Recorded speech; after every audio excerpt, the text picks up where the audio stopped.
L'anecdote s'est déroulée à Colombey-les-Deux-Églises. On le sait, c'est le général de Gaulle qui avait pris sa retraite dans cette petite ville et on sait aussi qu'il était catholique pratiquant. Un jour, à la messe, le père curé n'avait pas prévu assez d'hosties, si bien que pour que tous les participants qui étaient dans la file de communion puissent recevoir une hostie, il a été obligé de couper les dernières en deux. Et le général de Gaulle était parmi les derniers, donc il n'a eu qu'une moitié d'hostie. À la fin de la messe, monsieur le curé s'approche du général et lui dit « Je vous prie de recevoir mes excuses, j'aurais dû être plus prévoyant. » Et le général de Gaulle lui aurait répondu « Monsieur le curé, le dogme de la transsubstantiation aurait-il changé ?»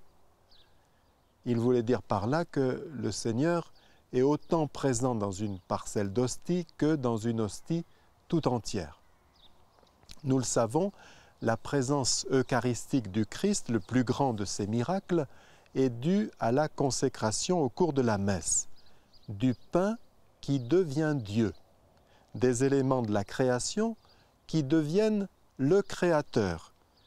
C'est là qu'il nous faut non seulement la dévotion grande comme l'océan, mais aussi la foi éclairée, car notre intelligence ne doit pas se trouver devant une sorte de flou quand elle aborde les plus hauts mystères de la foi.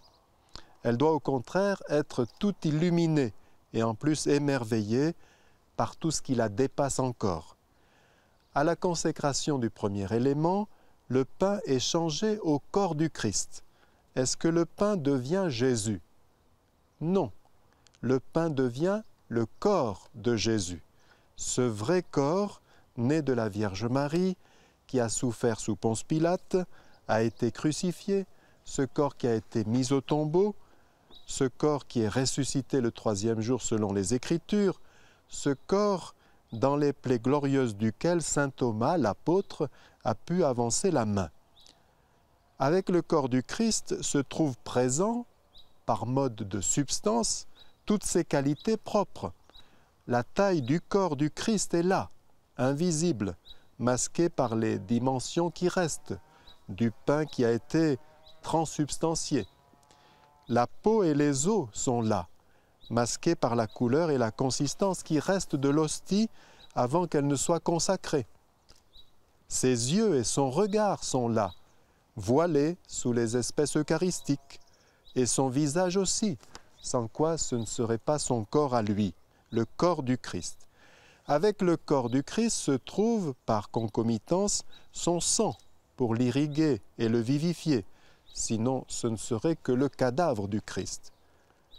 Son intelligence et sa volonté, sa mémoire et son immense amour, son âme pour animer son corps, parce que séparé de son âme, le corps du Christ ne serait pas ressuscité. Avec le corps et l'âme, la personne de Jésus est là, bien vivante, car le corps et l'âme sont précisément la manière spirituelle et corporelle pour une personne d'être au monde et de se donner. Jésus est là, en personne, avec la plénitude de sa divinité qu'il reçoit sans cesse du Père, qui la lui donne éternellement en lui donnant l'Esprit Saint. Est-ce que le pain se transforme en la Trinité? Non, il est changé au corps du Christ, qui est alors présent avec son âme et sa divinité, un seul Dieu avec le Père dans l'Esprit Saint.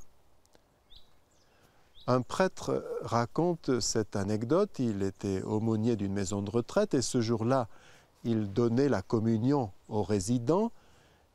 Il s'approche d'une dame qu'il ne connaissait pas encore et au moment où il lui remet l'hostie dans la main, cette dame lui dit « Oh, vous nous donnez un biscuit, comme c'est gentil, puis vous en donnez à tout le monde !» Et tout en disant cela, elle mettait l'hostie dans son sac à main. Il la lui a reprise aussitôt et il dit « Quand j'étais jeune prêtre, je me serais scandalisé de ce crime de lèse-majesté et même de lèse-divinité. Mais là, et que le Seigneur me pardonne, dit-il, je me suis dit, Seigneur, tu l'as bien cherché. » Et oui, au début de l'Église, assez vite, on a conservé les hosties consacrées pour pouvoir les porter aux malades ou ceux qui étaient empêchés de venir, ceux qui étaient notamment martyrs en prison. Et puis on s'est dit qu'on pouvait aussi venir adorer le corps du Christ. On était bien conscient qu'il y aurait le risque de la chosification, du regard qui idolâtre, mais on a pris le risque. Et le Seigneur l'a pris aussi. Dieu s'expose, il s'est exposé dans l'incarnation et c'est ainsi que l'on peut entendre exposition du Saint-Sacrement. Nous connaissons Simone Veil, la grande philosophe qui s'est convertie au christianisme, mais qui n'a jamais été baptisée parce qu'elle ne voulait pas se désolidariser du peuple juif qui était persécuté et qui est morte au camp de concentration. On dit que le pape Paul VI regrettait qu'elle n'était pas baptisée. Il aurait aimé pouvoir introduire son procès en béatification. Je ne sais pas si c'est exact. Je ne sais pas non plus si ce propos que je vais rapporter est exact, mais il peut nous aider à comprendre. Elle aurait dit, si un jour je suis vieille, je voudrais être gâteuse.